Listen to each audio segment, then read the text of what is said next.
نفتح النقاش مع ضيفي من واشنطن الباحث السياسي دكتور مكرم رباح من بيروت، رئيس تحرير موقع بيروت تايم الصحفي رياض طوق. أهلا وسهلا بكما. سيد رياض، لا تزال إسرائيل تضرب مواقع سلاح ومستودعات حزب الله تعرفها مكشوفة أمامها.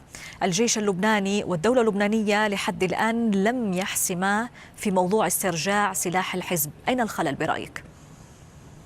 الخلل في الدولة اللبنانية، لأن حزب الله اقتنع بأنه أصبح ضعيفا جدا، ولو لم يقتنع بأنه ضعيف لكان رد على هذه الضربات الإسرائيلية. والإسرائيل مقتنعة بأن حزب الله ضعيف جدا، وإن لما تجرأت على التمادي في هذه الضربات وهي لا تنتظر أي رد. يبقى على الدولة اللبنانية أن تقتنع بأن حزب الله ضعيف لتأخذ المبادرة. وعلى الأقل لا أريد أن أبالغ، لن أطالب الجيش اللبناني بنزع سلاح حزب الله والاصطدام بحزب الله، ولكن لنكن منطقيين.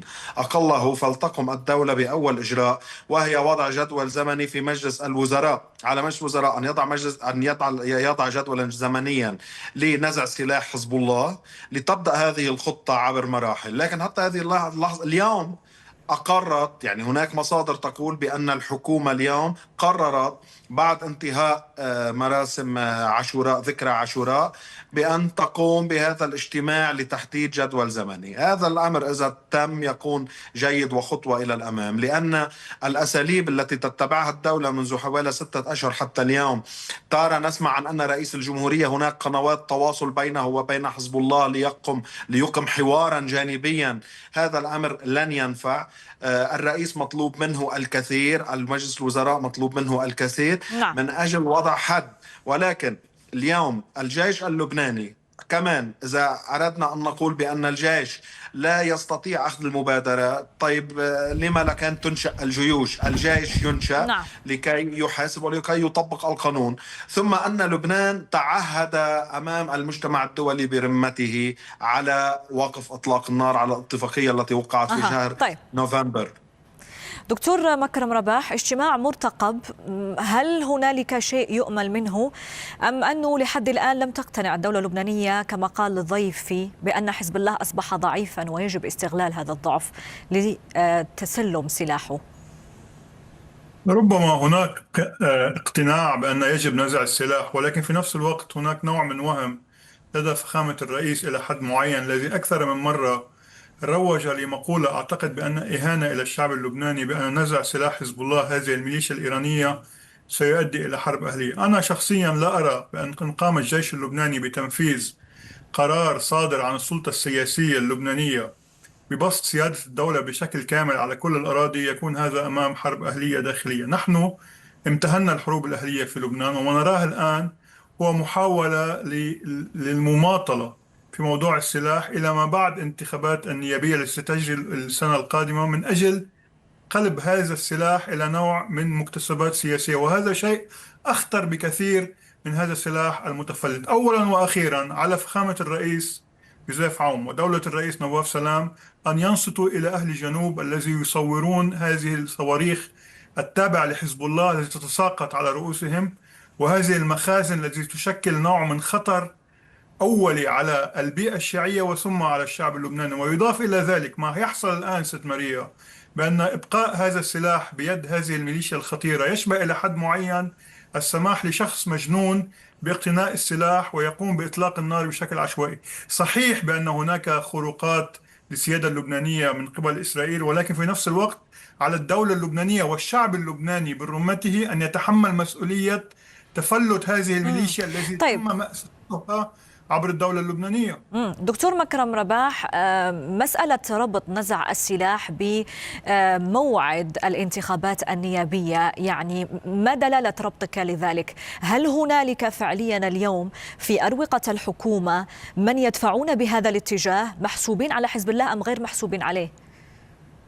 أولا هذا نوع من تحليل ومعلومات في نفس الوقت، بأن الكلام الذي جرى بين رئيس الجمهورية وبين حزب الله كان يتضمن هذا الشيء. والأخطر من ذلك بأن رئيس الجمهورية متردد إلى حد معين بأن يكون هو الذي يقوم بالمبادرة، علما بأن عندما تم انتخابه كرئيس للجمهورية خطاب القسم كان واضحا بأن هناك خريطة طريق واضحة اطلع عليها نواف سلام والحكومة، بأن نزع السلاح سيكون وفقا لجدول معين. ولكن للأسف محاولة ربط السلاح بسيطرة حزب الله على الطائفة الشيعية أو حتى حركة أمل يشكل تهديد للأساس السياسي للنظام السياسي اللبناني، وهذا شيء سيضر بلبنان ويجعل منه كبلد غير معني بالتغيرات التي تحصل إن كان في سوريا أو ما يجري في الإقليم بشكل عام. طيب سيد رياض، تعتقد فعليا أنه هذه المخاوف بشأن إمكانية اندلاع حرب أهلية إن تم افتكاك سلاح حزب الله هي أصبحت غير مشروعة الآن؟ ليس هنالك أي ربما فرصة لأن تندلع فعليا بحكم ضعف الحزب؟ الحزب ضعيف، الحزب من دون حلفاء. اليوم الحليف الأول لحزب الله جبران باسيل قبل بعض الوقت في هذه الليلة طالب حزب الله بتسليم سلاحه، وهذا أول موقف رسمي لهذا الحزب المسيحي الذي تحالف مع حزب الله قرابة 18 سنة. فهذا موقف يجب أن يبنى عليه لنقول بأن حزب الله في الداخل لا يوجد عنده حليف. ثم إقليميا أن الفرصة سانحة، النظام السوري سقط وبالتالي قطعت طريق طهران بيروت. اليوم الإيرانيين في مأزق، الإيراني يعني فليساند نفسه أولا قبل أن يساند حزب الله. اثنين، لا يتندع حرب أهلية لأن الجيش متماسك، الجيش قوي جدا، ورئيس الجمهورية يعرف هذا الموضوع لأنه هو من قوى هذا الجيش طوال السنوات السبعة التي كان خلالها قائد للجيش. اليوم هناك هذا الدعم الغير يعني لا متناهي، كان دعم غربي أمريكي أو دعم عربي وسعودي تحديدا للجيش وللدولة اللبنانية. على الدولة اللبنانية أن يكون عندها الجرأة والإقدام، على الحكومة اللبنانية ورئيس الجمهورية أن يأخذوا هذه المبادرة. اثنين، حزب الله لا قدرة له على قتال لا الجيش ولا غير الجيش، عنده 54 قرية وبلدة ممسوحة بالكامل في الجنوب، لا قدرة له على إعمار أي شيء، حتى بيئته لن تصطف خلفه ضد الدولة، لأن إذا كان هو مدام كل العوامل جاهزة، كل العوامل جاهزة، أولئك الذين كانوا يدعمون حزب الله رفعوا الغطاء عنه، لا ساحة سوريا متاحة ولا إيران في موقع يسمح لها بأن تفاوض أو تقايض مرة أخرى بحزب الله. أين تكمن العقدة إذن؟ يعني ولا مخاوف حتى باندلاع حرب أهلية. ما الذي ينتظره الجيش اللبناني والدولة اللبنانية لوضع حد لهذا الموضوع حتى لا تتخذ إسرائيل مجددا ذريعة وتضرب بالمشاهد التي نراها كل يوم؟ يعني المسؤولين اللبنانيين يريدون أن يتنعموا اليوم بجنة السلطة من دون أن يلطخوا أيديهم، وهذا الأمر ينعكس عليهم بشكل كبير جدا. فلنرى كيف كان الاستقبال الشعبي والفرح الشعبي عند انتخاب رئيس الجمهورية اللبناني، واليوم فلنرى الانتقادات، حتى الفرح الذي عم لبنان يوم تشكيل الحكومة واليوم الانتقادات، علما أنها حكومة إصلاحية بامتياز، حكومة تحارب الفساد بشكل كبير جدا. نواف سلام رئيس الحكومة، مواقف نواف سلام متقدمة جدا بموضوع نزع سلاح حزب الله وحصرية السلاح بيد الدولة. يبقى أن الأدوات والآلية التنفيذية للدولة لا زالت، يعني أركان الدولة اللبنانية في الأمن تحديدا يعني مزروع في رؤوسهم الخوف والوهم من حزب الله، وعليهم أن يقتنعوا بأن هذا الحزب الذين يعرفونه اليوم هو ليس الحزب الذي كان من سنة أو من سنتين أو من 10 أو من 20 سنة. هناك مبادرة يجب أن تؤخذ. إذا حصل اصطدام وسقطت دماء لا سمح الله، فهذا أمر طبيعي يحصل بين أي جيش وأي مجموعة متفلتة أو فصيل يتفلت اليوم من يعني يخرج عن الدولة ويخرج عن القانون ويتحول إلى ميليشيا مسلحة لا وظيفة لها. اليوم حزب الله هو ميليشيا مسلحة لا وظيفة له أبدا. طيب. فقد وظيفته الإقليمية بعد أن وقع على وثيقة وقف إطلاق النار في نوفمبر، وهو بالتالي اليوم لا يستطيع أن يستعمل هذا السلاح، وبالتالي أصبح على الدولة أن تأخذ هذه المبادرة. تحتاج القليل من الدعم، من الشجاعة، ويجب استغلال فرصة الدعم العربي والغربي للدولة اللبنانية، لأن هذا الدعم قد يتوقف في يوم من الأيام إذا الدولة اللبنانية لم تنفذ التزاماتها تجاه المجتمع الدولي، تجاه الأسرة الدولية، تجاه الاتفاقات التي وقعتها ومنها القرار 1701. طيب دكتور مكرم رباح، ضيفي سيد رياض يعني أتى على نقطة مهمة. هو قال بأن هنالك بعض الأجهزة في الدولة إن كانت أمنية أو سياسية لديها وهم من مخاوف لدى جماعة الحزب ربما التي لا تزال الآن باقية على الأقل سياسيا. دكتور مكرم عصام، هل هو فعليا وهم كما وصفه ضيفي أم لا؟ يعني هذه الجماعة لدى الحزب لا تزال لها سطوة ما تساوم بها أو حتى تضغط بها على المسؤولين اللبنانيين، لديها ذلك أم أنه وهم؟ كما ذكر الصديق رياض وهو شيخ العارفين بالهيكلية الأمنية للدولة اللبنانية، هناك ليس أكثر من وهم بل هو نوع من تواطؤ. فإن هذه الأجهزة تبرر وجودها إلى حد معين، وحتى تبرر بعض التجاوزات القانونية والمالية لتقول بأن هي مرتبطة بكون هناك سلاح خارج الشرعي. في آخر المطاف أنا كمواطن لبناني أرى بأن على الدولة اللبنانية بسلطتها السياسية أن تكون مسؤولة، وأنا هنا لا أراهن على الجيش اللبناني. ليس هناك شيء اسمه الجيش اللبناني. الجيش اللبناني ينفذ أوامر سياسية، والأهم من ذلك على الدولة اللبنانية ورئيس الجمهورية أن يعي بأننا نحن أمام التجديد لقوات حفظ السلام اليونيفيل في الجنوب اللبناني، أعتقد في آب أغسطس القادم. وهنا هناك كلام واضح. تستطيع الدولة اللبنانية أن تستفيد من رغبة الأمريكي وإلى حد معين الإسرائيلي بوقف عمل هذه القوات وتحويل هذا المال لربما لدعم الجيش بشكل مباشر. فنصف مليار دولار تذهب إلى الجيش اللبناني ستحسن فرصه بجمع هذا السلاح الذي أصبح خطر. في آخر المطاف رئيس الجمهورية محاط ورئيس الحكومة محاط بمجموعة من المستشارين، ولكن كل الناس تعرف بأن إن استمرنا بهذا النهج التدميري بالإبقاء على السلاح سيصبح لبنان غير معني بأي تسوية سياسية قادمة، وسيأتي التسوية على حساب الشعب اللبناني.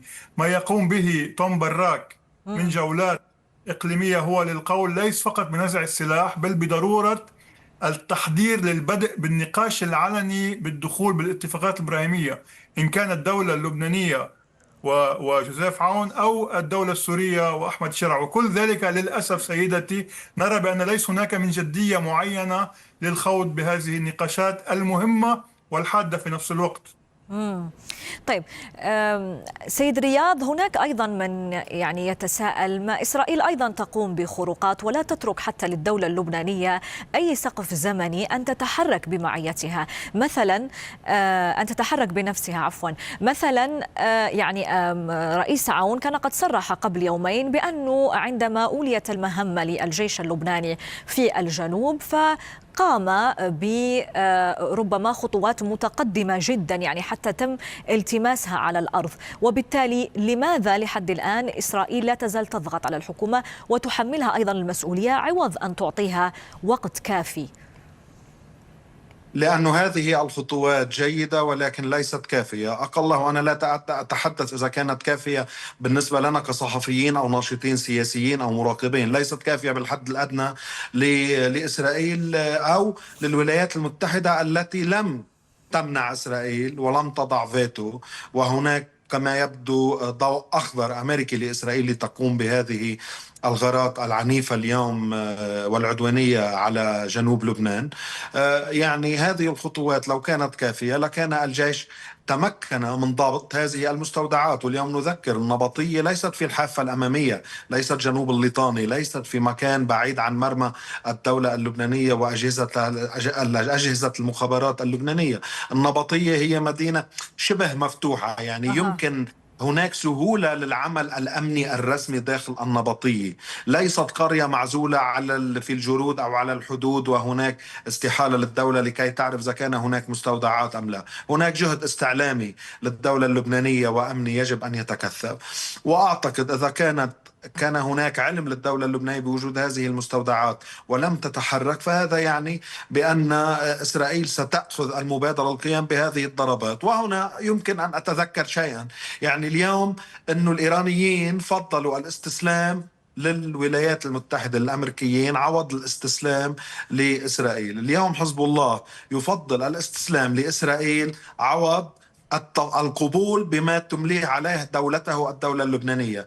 يعني لو كان يعني أشرف لحزب الله أن يسلم هذا السلاح الذي يقصف إلى الجيش اللبناني، إلى طيب. الدولة اللبنانية، ولا يسمح للإسرائيليين، يعني سلموا الجزاف عون أفضل من تسليمه لأخيخاي أدرعي. مكابرة حزب الله. ولكن نعم. هناك نقطة مهمة جدا في السياسة، أريد أن أعود إلى ما قاله بعجالة. دكتور مكرم. أها. دكتور مكرم يقول بأن هذا الموضوع يريدون ربطه بالاستحقاق النيابي. نعم، أنا أستطيع أن أؤكد على هذه المعلومة، وحزب الله طرحها مع كبار أركان الدولة اللبنانية. أمهلونا بعض الوقت تمام. وماطلوا إلى ما بعد انتخابات 2026، لأن حزب الله بوهج السلاح يمكنه أن ينتزع أكبر عدد ممكن من النواب، خصوصا داخل الطائفة الشيعية. وبلا سلاح نعم. نعم. هناك إمكانية لكي تتم خروقات من دعني بعض أختم مع ضيفي السياسيين. دكتور مكرم، لأنه لم يتبقى الكثير من عمر هذه المقابلة.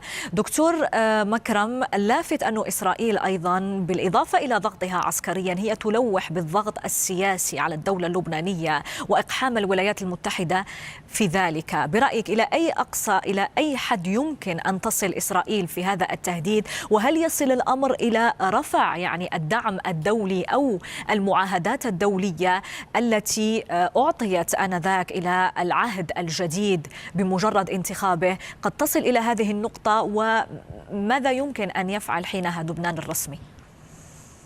فعليا ست ماريا، أن إسرائيل تريد على الدولة اللبنانية أن تبادر وتقوم بالخطوات اللازمة. ومن هنا الكلام الذي صدر في اليومين الماضيين عن رغبة إسرائيل بتسليم النقاط الخمسة التي تحتلها في جنوب لبنان إلى الدولة اللبنانية والجيش اللبناني، وليس إلى قوات حفظ السلام كما أرادت الدولة. هي تريد أن تؤسس لنوع من علاقة غير مباشرة بينها وبين الدولة اللبنانية.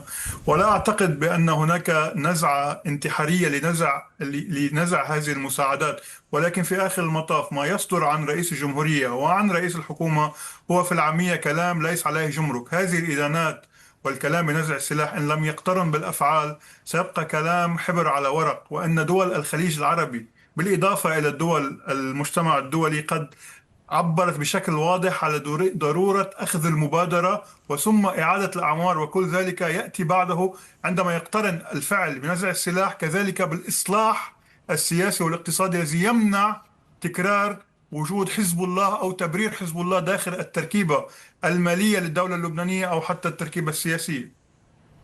شكرا جزيلا لكما ضيفي من واشنطن الباحث السياسي الدكتور مكرم رباح، من بيروت رئيس تحرير موقع بيروت تايم الصحفي رياض طوق.